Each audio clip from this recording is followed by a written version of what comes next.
pesek, ireng, cendek. Nah kan akhirnya begitu.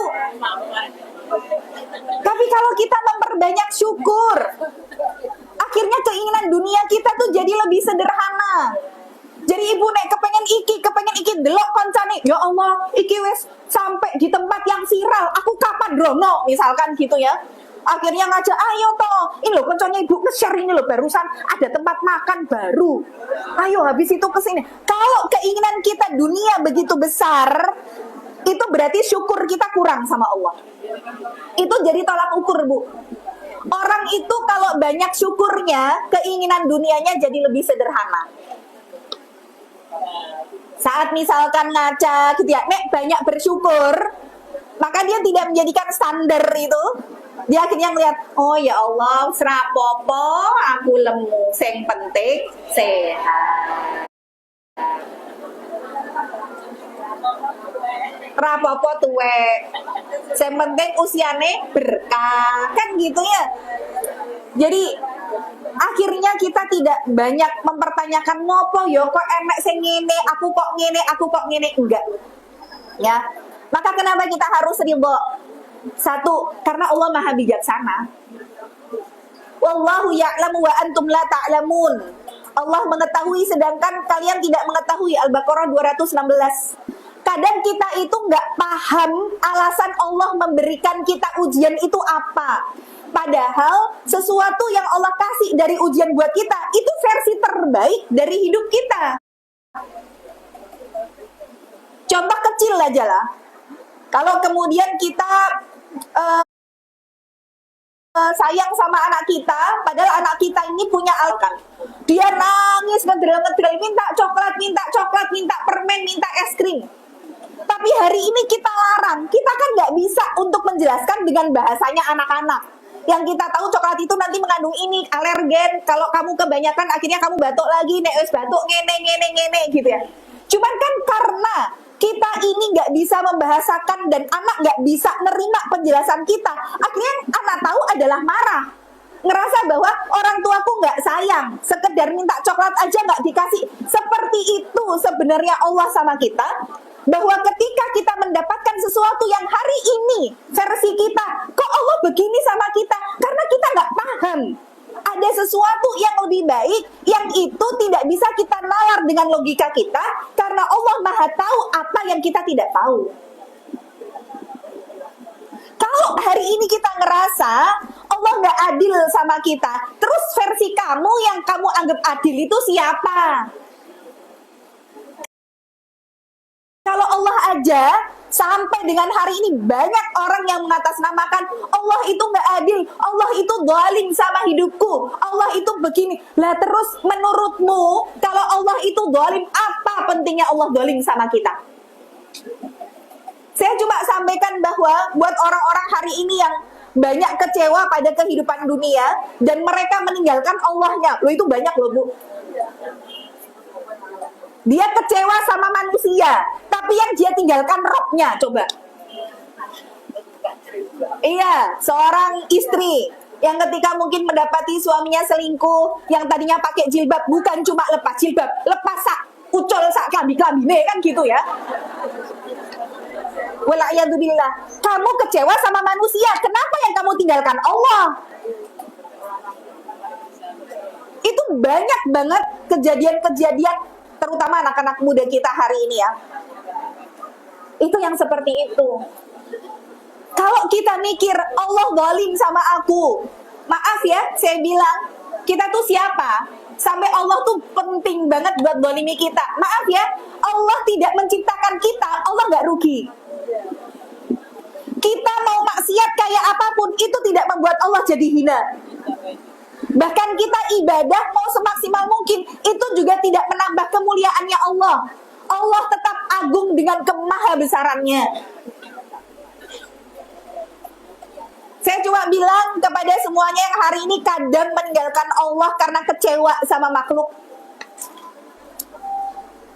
Boleh hari ini kita meninggalkan Allah karena sesuatu, tapi hakikatnya kita berarti sudah kehilangan segalanya. Tapi kalau hari ini kita kemudian ngerti bahwa ternyata Allah ngasih ujian ke aku itu adalah bagian dari bahasa cintanya Allah ya. Saking sayangnya loh Allah sama aku, sampai Allah tuh gak kepengen apa yang hari ini aku lakukan dari kemaksiatan itu masih berpotensi buat nanti aku diadab di kubur. Karena ibu, kalau misalkan ada orang yang diadab kubur, maka itu bagian dari dosa dan kemaksiatan yang belum diampuni sama Allah, belum dihapuskan dengan sakit, dengan ujian, dengan ditolimi. Itu yang akhirnya membuat kita harus diadab di kubur. Makanya kehidupan bagi orang beriman itu memang sama Allah sengaja dibikin gak enak, Bu. Kenapa? Kalau hari ini kita cari bahagia, maaf ibu salah alamat kalau nyari kebahagiaan di dunia. Dunia itu darul bala, dunia itu tempatnya musibah, tempatnya ujian. Kalau kita mau cari bahagia, ya di akhirat. Kok uripku ra tau pena, aku nggak pernah bahagia. Maaf, Anda salah alamat, bukan di sini tempatnya cari kebahagiaan. Dan bahagia dunia itu nggak ada standarnya, Bu. Jadi yuk kita belajar ridho sama apa yang Allah tetapkan buat kita. Karena Allah ngerti yang terbaik untuk kita tuh apa. Husnudzon sama Allah. Allah kasih ujian, bagian dari Allah cinta banget sama kita. Kalau boleh pakai bahasa anak muda sekarang, Allah tuh bucin, Bu, sama kita. Gitu ya. Kenapa Allah bucin? Ya karena secinta itu Allah nggak kepengen kita itu dapat ujian yang kita nggak mampu. Ujian yang kita nggak mampu itu setelah kematian, itu kita nggak ada yang mampu, Bu. Tapi Allah kasih ujian sebagai penggugur dosa dan semua disesuaikan dengan batas kemampuan. Maka kalau hari ini ibu masih diuji sama Allah dan ujiannya sifatnya ujian dunia, dibikin ringan aja jalannya. Ora popo. Sing penting Allah ridho. Wes gitu aja sekarang.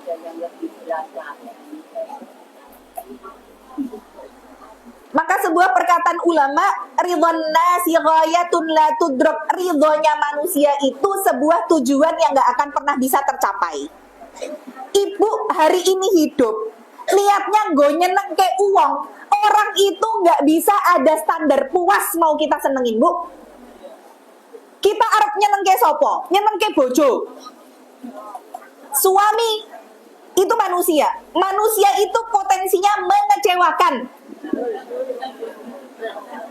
Bahkan kita ke orang tua aja, yang orang tua kita ngelahirin, taruhannya nyawa, kita aja sama orang tua kadang masih ada sisi negatif yang kita lihat kok dari orang tua. Walaupun sayang iya, tapi kadang kita sebagai anak, yo wong tua kiki yo jane apik, neng yo ngono kae lah. Nek njaluk apa-apa sakdet saknyet, nek ra dituruti nesu, saiki yo kaya cah cilik. Lho itu kita ke orang tua lho, Bu. Iya enggak? Sayang iya, tapi belum tentu bisa ridho. Maka kalau kita hari ini standar melakukan sesuatu biar orang lain seneng, maaf, orang lain itu mau kita sebaik apapun, tetap aja ada yang nggak disukai dari kita. Mesti emek wae eleke, mesti, Bu. Apalagi kita jelek kan gitu, apalagi kita buruk. Makanya disampaikan oleh ulama, ridhon nasi ghayatun la tudrak, ridho manusia adalah sebuah tujuan yang gak akan pernah bisa tercapai. Wa ridhallahi ghayatun la tutrak, dan ridho Allah itu tujuan yang gak boleh kita tinggalkan. Maka sekarang kita melakukan sesuatu, pertanyaannya adalah Allah ridho gak? Wes itu aja. Fatruk ma la tudrak, maka tinggalkan apa-apa yang gak bisa kita capai. Cari senengnya orang ini nggak bisa tercapai, tinggalin. Ora sah mikir ke piye carane gen wong liya seneng karo awakku, tinggalkan. Fadrok mala tutrak, maka kejar apa-apa yang nggak boleh kita tinggalkan, yaitu cari ridhonya Allah. Kalau sudah kita melakukan sesuatu, niatnya cari ridho Allah, kalaupun ada orang lain yang gak suka hari ini sama kita, Allah akan sangat dengan mudah menjadikan orang yang tadinya benci, gak suka, gampang Bu, Allah membalikkan hati. Maka jangan pernah kehilangan Allah karena sesuatu atau karena seseorang. Banyak hari ini orang gondeli harta, orang gondeli uang yang disayang, akhirnya meninggalkan Allahnya. Hakikatnya, kalau kita meninggalkan Allah karena sesuatu atau seseorang, sekalipun kita jadi orang yang terkenal, punya harta, punya teman-teman yang banyak, hakikatnya kita sudah kehilangan segalanya. Tapi kalau hari ini kita lebih memilih Allah, dan kita mungkin meninggalkan orang yang buruk, meninggalkan sesuatu yang kita cintai, tapi kita lebih milih Allah. Allah janji akan memberikan kita ganti yang lebih baik daripada apa yang kita tinggalkan. Wes, itu janjinya Allah. Dan Allah itu kalau berjanji nggak pakai insya Allah ya Bu. Kalau Ibu nggak berjanji, insya Allah. Dan itu potensi untuk nggak jadi, ya gitu ya. Makanya kadang misalkan diajak, ayo main ke rumahku, yo insya Allah, oh insya Allah, kok nggak rasido. Loh, sekarang orang banyak yang nggak percaya sama kalimat insya Allah. Makanya kalau Allah berjanji itu pasti, gitu ya. Nah, maka kenapa kita harus ridha sama Allah? Satu, karena Allah maha bijaksana. Allah lebih tahu apa yang terbaik untuk kita dengan ilmunya, bukan dengan ilmu kita. Yang kedua, kenapa harus ridha sama Allah? Karena semua sudah tercatat di Lauhul Mahfuz sejak 50.000 tahun sebelum Allah menciptakan dunia seisinya. Jadi kita itu sama takdir kita lebih duluan tercipta takdirnya Bu, daripada kitanya. Maka pertama kali Allah menciptakan ketika dalam hadis riwayat Abu Dawud, inna awwala ma khalaqallahu al-qalam. Yang pertama kali Allah ciptakan itu qalam, pena. Faqala, kemudian Allah katakan kepada pena ini, uktub, tulis. Kemudian pena ini bertanya, mada aktub, apa yang aku tulis ya Allah? Qala uktub maqadira kulli syai. Tulislah takdir segala sesuatu. Berarti takdir itu sudah lebih dulu tertulis di Lauhul Mahfuz, walaupun takdir itu bisa berubah dengan doa dan usaha kita. Jadi ketetapan Allah itu nanti ada dua, ada qadar, ada takdir. Kalau takdir itu ketetapan Allah tapi masih bisa berubah. Makanya doa merubah takdir, iya, doa bisa merubah takdir. Tapi ada yang nggak bisa berubah. Walaupun kita mau doa kayak apapun, mau usaha seperti apapun, dia nggak akan berubah. Di antara bagian dari qadar itu apa? Waktu kematian. Jadi ibu tuh sama Allah sudah ditetapkan waktu kematiannya kapan. Bukan berarti ibu yang hari ini aware dengan hidup sehat gitu ya. Aku sekarang diet. Apa Bu? Nggak makan nasi, nggak makan gorengan, nggak makan apalagi gula misalkan. Terus setiap hari jalan minimal 10.000 langkah. Ibu menjalani pola hidup sehat. Tapi maaf, dengan ibu sehat bukan berarti membuat usia ibu lebih lama. Begitu juga yang hari ini sama Allah divonis mungkin kanker stadium lanjut, sudah menyebar ke semuanya. Bukan berarti yang sakit parah membuat usianya jadi lebih pendek. Cara aja kematian, gitu ya. Cuman waktunya, idza jaa ajaluha la yastakhiruna sa'atan wa la yastaqdimun. Kalau sudah datang ajalnya, nggak bisa maju, nggak bisa mundur. Tapi cara ibu menjemput kematian itu takdir, bukan qadar. Jadi kalau ada orang yang diwafatkan dalam keadaan lagi baca Quran, ada yang mungkin naudzubillah lagi zina, itu bukan mutlak dari Allah yang menakdirkan.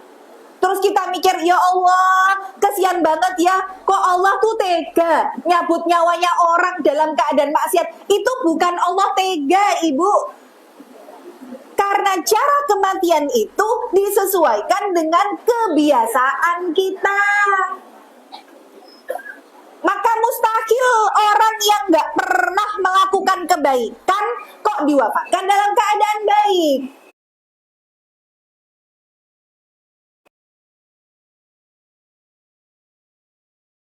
Ujung usia tadi, kalau memang nanti kalau dalam masalah diwafatkan sesuai dengan kebiasaan, memang kebiasaan yang akan jadi karakter yang dibawa sampai dengan kita mati, itu kebiasaan yang sudah kita lakukan sebelum usia 40. Jadi nanti tolak ukurnya di usia 40. Kalau usia 40 itu dia sudah punya kebiasaan baik, dan kebiasaan baik itu nggak berubah, maka itu akan jadi watak dan karakter. Begitu juga orang yang hari ini kok umur 60 senengane dandan moblong-moblong misalkan ya.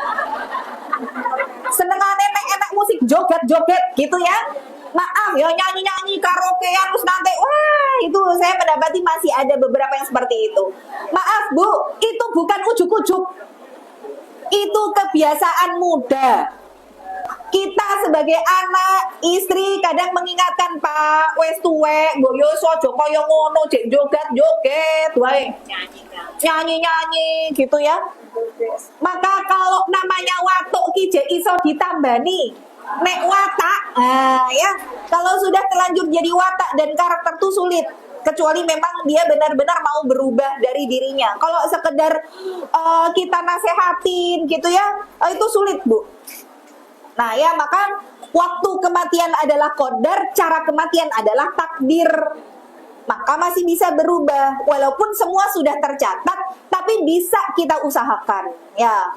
Kemudian yang ketiga, kenapa harus ridho? Karena takdir itu juga ujian iman. Maka dalam surat At-Taghabun ayat ke-11 di mana Allah sampaikan, ma asaba min musibatin illa biidznillah wa may yu'min billah yahdi qalbah. Tidak ada musibah kecuali dengan izin Allah. Dan siapa yang beriman kepada Allah, Allah beri hidayah pada hatinya. Yahdi qalbah, perkataan tafsir dari Ibnu Abbas adalah hati itu ridho dan bersabar. Jadi orang itu kalau kemudian diberikan petunjuk sama Allah, diberikan hidayah pada hatinya, Allah akan berikan kesabaran dan rasa ridho terhadap apapun yang Allah tetapkan untuk dia.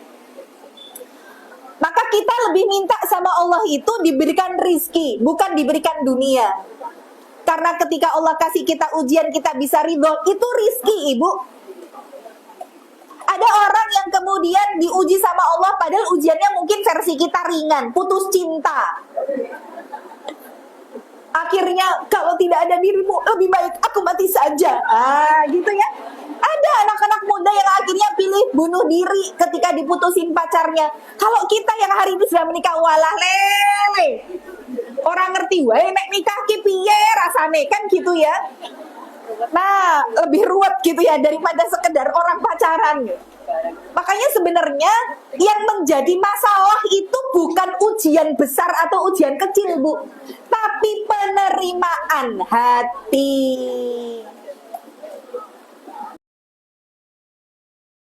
Orang itu ketika insya Allah ya sudah ngaji kesana kemari, yang Allah jadikan beda itu di hatinya, Bu. Akan beda kok, Bu. Ibu dulu mungkin belum ngaji, ada masalah dikit, rasane koyok budrek, stres, mikir iki kok piye. Kalau sekarang alhamdulillah yo wis rapopo. Dijalani, ikhlas, sabar, ridho, karo golek solusi, golek yo ono jalan keluarnya. Kan begitu, wis tenang aja. Ridho itu bikin tenang, Bu. Ndak suudon, kenapa kok begini, wes rapopo, ya Allah, Gusti Allah ki bucin banget karo aku ki ketoke. Masalah yang kemarin belum rampung, saiki wes dikei meneh, ya Allah cinta deh. Nah, bisa nggak kita itu melihat Allah dengan kacamata cinta gitu loh? Karena ujian bukti cinta. Saya pernah sampaikan bahwa untuk belajar tentang bahasa cintanya manusia aja kita butuh sekian tahun loh. Kita belajar bahasa cintanya suami ke kita aja, kita pikir orang tahu ngomong I love you, ki ora cinta toh. Sampai setiap hari nanya, bapak saya nggak sama ibu, bapak saya nggak sama ibu. Nanti bojone bosen ditakoi terus gitu ya. Karena ternyata bahasa cintanya setiap manusia tuh beda-beda. Ada yang memang suka ngomong, mungkin yang bahasa cintanya adalah word of affirmation gitu ya. Sukanya muji, ya Allah bojoku ki ayune ra jamak-jamak. Nah, misalkan ya. Wah, itu memang bahasa cintanya kata-kata. Tapi kalau ibu bahasa cintanya suami bukan kata-kata, bisa jadi act of service. Act of service itu pelayanan. Ketika ibu misalkan mau berangkat ngaji naik motor, wes dicepake motore, wes dicantolke tase gitu ya. Nek ibu goncengan pijakan motornya dibukain, loh itu bagian dari bahasa cinta. Bensinnya dikebai ya. Nah, itu bahasa cinta. Ada yang mungkin tipenya adalah quality time. Quality time tuh sukanya pokoknya neng omah wae neng ndi wis karo bojone, ora ngopo-ngopo sing penting enek bojone ndelok ketok. Nah, itu quality time itu. Anggere di rumah ngumpul anak mantu putu wis ayem. Nah, itu berarti bahasa cintanya quality time. Ada yang receiving gift. Receiving gift itu sukanya ngasih hadiah-hadiah kecil. Mungkin pulang dari masjid gawa blanggreng gitu ya, gawa kayak wedang jahe. Nah, itu bahasanya adalah memang suka ngasih sesuatu yang walaupun nggak ngasih mobil dan lain sebagainya ya.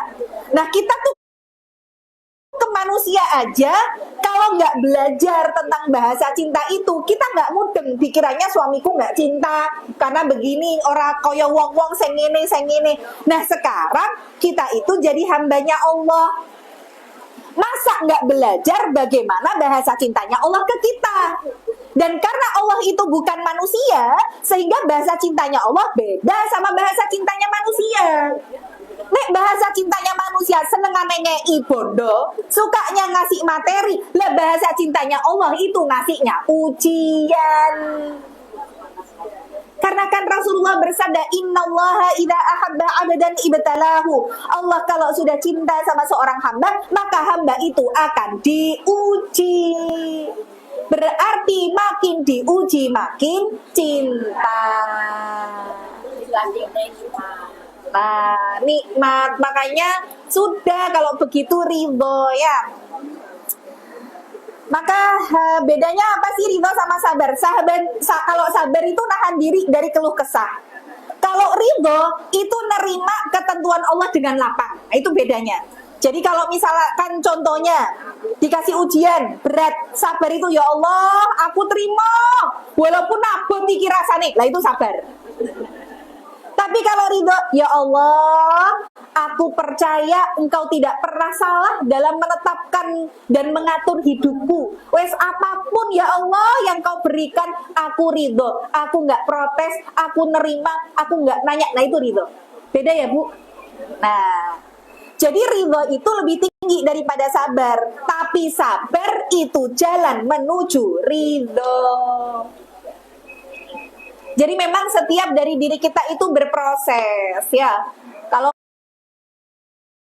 walaupun hari ini kita belum bisa sampai di derajat ridho, ya sudah, sabar yang tanpa batas. Kalau kemudian hari ini kita masih ngerasa sabar ki ono batese, kuwi jenenge durung sabar.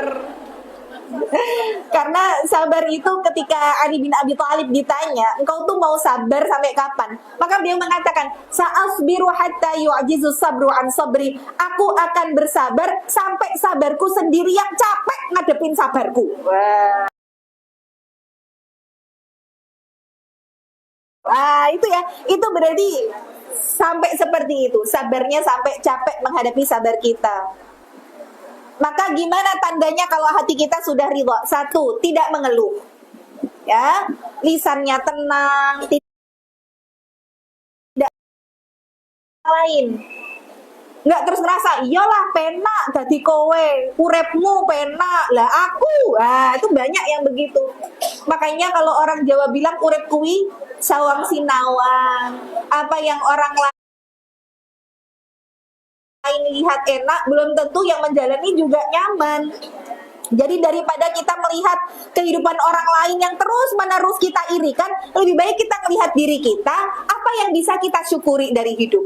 Ya Allah, sikilku lara, rapopo ikhlas sabar ridho gur sikil kutok sing loro mripatku je iso nyawang cetol gitu ya. Jadi selalu bisa melihat alasan bersyukur. Alhamdulillah telinganya masih bisa dengar orang lain ngomong sama kita, ndak perlu teriak-teriak koyo tonggoku sing kae ngomong rinde we wah gitu ya. Nah itu bagian dari cara kita mensyukuri hidup. Jadi gak iri sama takdir orang lain. Yang ketiga, husnudzon kepada Allah. Ya, tandanya bahwa kita ridho sama Allah itu kita selalu bisa oh ya Allah, mungkin aku dikasih ujian kayak gini, itu ya karena Allah ngerti, aku dikasih ujian kesyukuran ki aku ora lulus. Aku ki lulusnya pancen nek dikasih ujian kesabaran. Apapun dalam kehidupan kita, kuncinya tuh ya dua, Bu. Nek gak syukur ya, sabar dalam menerima sesuatu. Contoh misalkan, mungkin hari ini dikasih suami yang uji kesyukuran, atau ada yang suaminya menguji kesabaran. Allah tuh ngerti, kita lebih bisa diuji kesabaran. Karena kalau dikasih suami yang wes soleh, ganteng, soge, gemati, misalkan ya, setia dan lain sebagainya, kita ini belum tentu mampu. Oh, nanti malah kita pamerkan, nanti malah kita promosikan, malah jadi efeknya negatif gitu ya. Makanya sama Allah, ki dikai bojo sing nguji kesabaran wae lah. Ya. Jadi Allah lebih ngerti nih, kita itu dapat porsinya yang mana ya, maka selalu berhusnudzon kepada Allah. Yang keempat, tetap ikhtiar dengan maksimal. Jadi ridho tuh bukan sekedar pasrah bongkoan.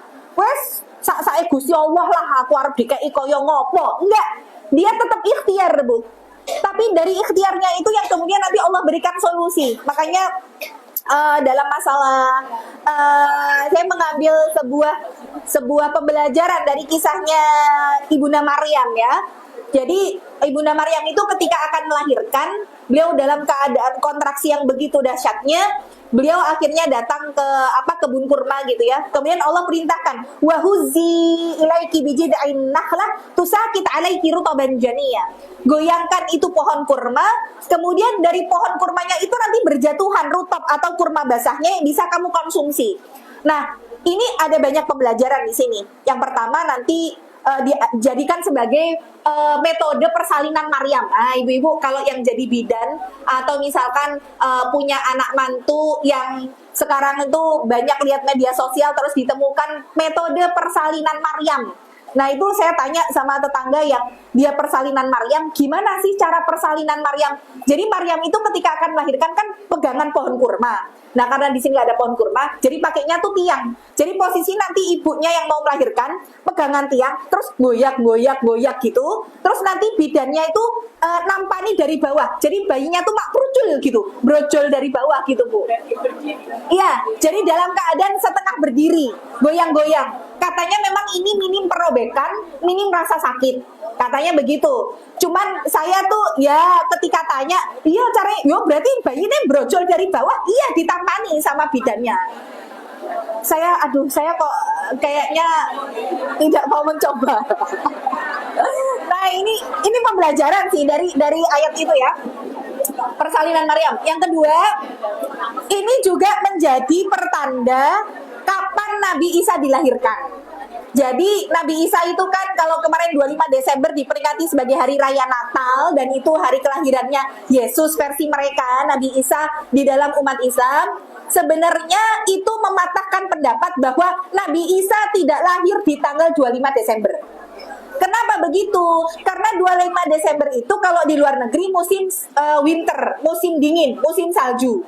Sedangkan Nabi Isa itu lahirnya menurut ayat ini pada saat kurma sedang berbuah. Dan kurma berbuah itu di musim panas, bukan musim dingin. Berarti ya nggak tahu itu siapa yang lahir gitu ya. Jadi kalau kita mengucapkan selamat Natal ya kita mengakui Nabi Isa lahir di hari itu dan itu bukan gitu ya. Maka musim panas itu sekitaran Juni, Juli, Agustus sekitarnya. Berarti mustahil Desember. Ini pembelajaran kedua. Pembelajaran ketiga ini yang mau saya bahas, bahwa ketika Ibunda Maryam sudah dalam keadaan kontraksi melahirkan yang sakit begitu dahsyatnya, Allah masih bilang sama beliau, ayo goyangin itu pohon kurma, biar nanti buahnya jatuh, bisa kamu makan. Kalau kita lihat Bu, pohon kurma itu sama kayak pohon kelapa, yang kira-kira Ibu ngelihat, ada nggak orang yang mau jatuhin kelapa dengan gogrok ke pohonnya? Nggak ada, ya. Orang mau jatuhin kelapa nggak ada. Mau 10 orang goyangin pohon kelapa, oh gerok, nggak ada kelapa yang bisa jatuh Bu. Dia harus manjat, harus naik, kan begitu. Sekarang kita bayangin, pohon kurma itu kokohnya kayak pohon kelapa. Jangankan 10 orang laki-laki kuat gogrok ke pohon kurma, ini satu orang lemah akan melahirkan, suruh goyangin lagi. Logikanya nggak mungkin Bu kurma itu jatuh. Tapi disinilah kita belajar kalau Allah itu pengen kita tetap ikhtiar dengan maksimal. Yang Allah lihat itu usahamu. Walaupun sebenarnya nek kurma nek gogrok ki itu bukan hasil kamu menggoyangkan. Wong goyanganmu kayak apapun ya ora iso gogrok. Tapi Allah harus punya alasan kalau mau ngasih kita solusi, jalan keluar, usahamu apa? Baru dari usaha itu Allah akhirnya kasih jalan keluar. Sebenarnya jalan keluar itu bukan hasil usaha kita. Allah yang izinkan kita dapat solusi. Makanya ridho itu bukan pasrah, tapi tetap ikhtiar. Jadi jangan terus, ya wes lah, ben wae lah, nek memang takdirku ngene, ya wes tak tompo lah, piye meneh lah, ngene. Nggak gitu konsepnya. Ya, jadi tetap ikhtiar dengan maksimal ya. Yang kelima, tanda bahwa hati kita ridho adalah hati cepat kembali tenang. Boleh kita nangis, kadang kita sedih boleh, tapi tidak terlalu lama, apalagi sampai merusak iman gitu ya. Makanya pada saat putra dari Rasulullah Ibrahim itu meninggal dunia, kok mic-nya kayak gak nyala. Jadi pada saat Ibrahim meninggal dunia, kemudian Rasulullah tuh nangis. Nah, ketika Rasulullah nangis, para sahabat tuh bertanya, "Ya Rasulullah, engkau menangisi kepergian putramu?" Maka kemudian Rasulullah mengatakan, "Mata boleh menangis, tapi hati dan lisan jangan sampai mengucapkan kalimat yang membuat Allah jadi murka." Nah, jadi poinnya tuh sedih boleh, tapi tidak berlebihan, tidak sampai kemudian membuat hati kita jadi rusak keimanan kepada Allah, ya. Kemudian bagaimana keutamaan ridho terhadap takdir? Satu, ini saya secara cepat karena waktunya sudah habis ya. Keutamaan ridho terhadap takdir, satu, Allah akan ridho kepada hamba tersebut. Kalau kita ridho sama Allah, Allah ridho sama kita. Radhiyallahu anhum wa radu'an, Allah ridho dan mereka ridho. Yang kedua, hati jadi tenang. Dan yang ketiga, akan melihat hikmah besar di akhir. Jadi kadang kita baru dapat pembelajaran itu pada saat setelah selesai dari ujian tersebut. Kita ngerti, oh ternyata musibah ini menggugurkan dosa, oh ternyata ujian itu menaikkan derajat. Karena nanti di akhirat itu Bu, ada orang yang disebut ashabul afiyah, ada ashabul bala, ada orang yang dikasih di dunia itu dikasih ujian, yang satu tuh dikasih nikmat terus. Ternyata di sisi Allah, yang ashabul bala itu, dia menempati derajat yang sangat tinggi. Sampai kemudian ashabul afiyah bilang gini, "Ya Allah, itu orang kok bisa sampai derajat yang tinggi kayak gitu tuh amalnya apa?" Allah katakan, derajat mereka yang tinggi itu nggak bisa dicapai dengan pahala puasa, sholat, sedekah mereka. Melainkan mereka lah orang-orang yang ketika di dunia aku uji, dan mereka ridho terhadap ujian yang aku berikan. Sampai ashabul afiyah ini bilang, "Ya Allah, kalau kami tahu derajat dikasih ujian dan mereka bisa sabar, bisa ridho itu sampai setinggi itu, mohon ya Allah, hidupkan kami sekali lagi, cacah-cacah bagian dari tubuh kami sampai menjadi bagian yang terkecil, sampai kita bisa ridho terhadap apa yang kau tetapkan." Maka Allah katakan, apa yang sudah menjadi ketetapanku tidak bisa berubah. Nah, jadi kalau kita ngerti ya keutamaan ridho terhadap takdir, akan mampu melihat hikmah besar namun di akhir ya. Dan juga sebenarnya ketika satu pintu kebaikan sama Allah ditutup, Allah buka pintu kebaikan yang lain yang jumlahnya itu jauh lebih besar Bu daripada pintu kebaikan yang ditutup itu. Cuma karena kita ngerasa ujian kita berat, yang kebuka itu tidak jadi nggak kelihatan karena saking kita merasa besarnya ujian itu. Maka coba lihat dalam kehidupan kita, mungkin Allah tutup dari pintu kebaikan suami, tapi Allah hadirkan anak-anak sebagai pengganti. Allah tutup dari pintu mertua, Allah hadirkan dari teman-teman yang bukan keluarga, bukan saudara, tapi mereka bisa lebih dekat, lebih akrab sama kita, melebihi saudara kita kandung. Itu bagian dari pintu kebaikan yang Allah buka jauh lebih banyak, Bu, daripada pintu kebaikan yang ditutup, ya. Maka bagaimana cara untuk supaya kita bisa ridho terhadap takdir? Satu, yakin bahwa Allah selalu memilih yang terbaik. Kemudian yang kedua, mengingat nikmat Allah lebih banyak. Yang ketiga, membandingkan diri dengan yang lebih susah. Melihat ada orang yang kehidupannya lebih berat daripada kita. Kemudian yang keempat, banyak ingat akhirat. Dan yang terakhir, banyak doa supaya dikasih keridhaan hati, ya. Saya ulang, gimana caranya bisa ridho terhadap takdir? Satu, yakin bahwa Allah selalu memberikan yang terbaik buat kita. Yang kedua, mengingat bahwa nikmat Allah jauh lebih banyak daripada ujiannya. Tiga, membandingkan diri dengan yang lebih susah kehidupannya. Keempat, banyak mengingat akhirat. Dan yang kelima, memperbanyak doa agar diberi hati yang ridho. Baik, semoga yang disampaikan ini bisa menambah kebaikan, saling mendoakan dalam ketaatan, ya. Semoga Allah bukan cuma mengumpulkan kita di dunia, insya Allah nanti reuniannya di surga, ya. Amin ya rabbal alamin. Barakallahu fikum. Apa yang disampaikan semoga bermanfaat. Kurang lebihnya saya mohon maaf. Wabillahi taufiq wal hidayah. Wassalamualaikum warahmatullahi wabarakatuh.